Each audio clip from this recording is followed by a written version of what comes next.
झूठ बोलने की इंतहा, जी हां, झूठ बोलने की इंतहा कि जीएसटी में अब आप ये बचत उत्सव शुरू करोगे। बचत उत्सव, लोगों की जेब में पैसे नहीं है, इन्हें बचत उत्सव की बात हो रही है। उसके बाद कहते हैं कि 25 करोड़ लोग नए भारतीय ऐसे हैं जो मिडिल क्लास में आ गए। क्या प्रूफ है भाई साहब इसका? इनकम टैक्स के डेटा तो इस बात को शो नहीं करते कि 25 करोड़ नए मिडिल क्लास आ गए हैं टैक्स पेयर्स, वो तो वहां पर नहीं है। और फिर कहते हैं कि आप स्वदेशी का आचरण कीजिए। पहले इसी पर बात करेंगे। स्वदेशी का आचरण कीजिए, स्वदेशी चीजें खरीदिए, उन दुकानों पे जाइए जहां स्वदेशी चीजें बिकती हैं। दुकानदारों से कहिए कि सिर्फ स्वदेशी माल रखे। कंघी भी खरीदनी हो तो मेड इन इंडिया रखो।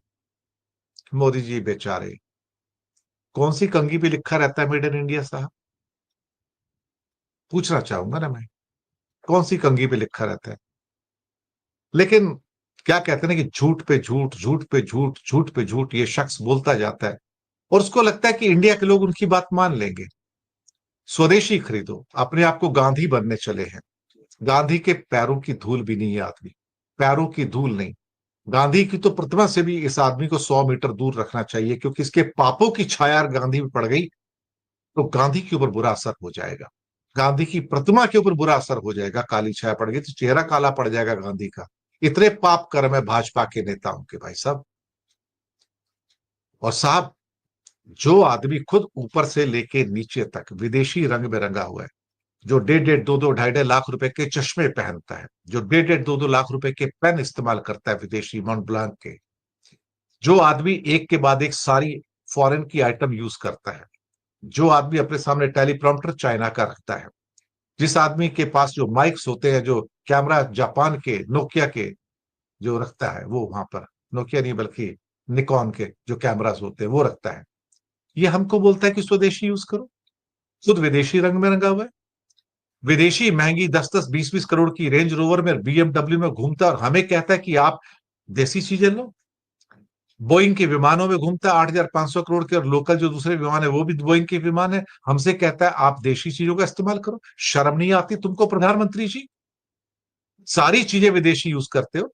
आपके प्रधानमंत्री घर के अंदर, रूम के अंदर आपके विदेशी टीवी लगे हुए हैं, विदेशी एयर कंडीशनर लगे हैं, विदेशी फ्रिज वहां चल रहे हैं, विदेशी सारी की सारी चीजें हैं, विदेशी मिक्सर ग्राइंडर है, विदेशी फैन ले रहे हैं, विदेशी माइक्रोवेव ओवन चल रहे हैं वहां पर। आपका सारा फर्नीचर मोस्टली विदेशी टाइप का है। आपके लोगों के जो सिक्योरिटी सिस्टम वो विदेशी हैं सारे के सारे। आपका अपना है क्या वहां पर? हमें सीख दे रहे हैं। पहले गांधी जैसा त्याग करना सीखो। पर गांधी तो बन नहीं सकते ना। गांधी अल्टीमेटली झूठ नहीं बोलते थे, गांधी झूठ से दूर रहते थे। और गांधी ने तो अपनी किताब भी लिखी थी, my experiment with the truth, सच के साथ जो मेरे अनुभव है वो। जरा एक बार हिम्मत करो माई एक्सपेरिमेंट विद ट्रूथ लिखने की, लोगों के सामने अपना विभत्स पास्ट और प्रेजेंट बताओ कि तुम कितने और कैसे पानी में हो। कभी हिम्मत आएगी तुम्हारे अंदर कि तुम your experiment with the truth लिख सको उसके अंदर? ना जी ना। जो ऐसी आत्माएं होती है ना जो सुबह से लेकर शाम तक झूठ और इन चीजों में डूबी रहती है, वो कुछ नहीं कर सकते। जो चाय के झूठ से स्टार्ट होता है, डिग्री के झूठ पे जाता है, विदेशी चीजों का सेवन करना है, विदेशी कैमरे लेके घूमता है, विदेशी टेलीप्रॉम्प्टर लेके घूमता है, हमें स्वदेशी की सीख देता है।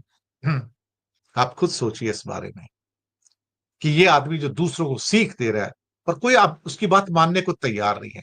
क्योंकि मार्केट में जाओ तो इंडियन कुछ है ही नहीं भाई साहब। चाइना से भर भर के माल आता है साहब, कंटेनर पे कंटेनर आते हैं। 120 बिलियन डॉलर का माल पिछले साल आया है, इस बार तो और बढ़ के 150 हो जाएगा ये। इधर से कहते स्वदेशी यूज करो, उधर से कहते चाइना से माल लो, चाइना का माल लो, आत्मनिर्भर आत्मनिर्भर। आत्मनिर्भर कौन? मोदी जी ने ठेका लिया आत्मनिर्भर चाइना को बनाने का। यानी कि चाइना का माल खरीदना है, इंडिया का माल खरीदना। चाइना और इंडिया का माल एक ही है साहब। आपकी दिवाली भी, आपकी दशहरा भी, आपका क्रिसमस भी, आपके नवरात्रि भी, आपकी गणपति भी, सब तो चाइना के नाम पे है। आपने तो कहा था छोटी छोटी आंखों वाले गणेश जी चाइना से आते हैं, है ना? पर आते हैं ना, उसको परमिशन, नेटो का मेंबर है वो, और नेटो उसका साथ छोड़ता नजर आ रहा है।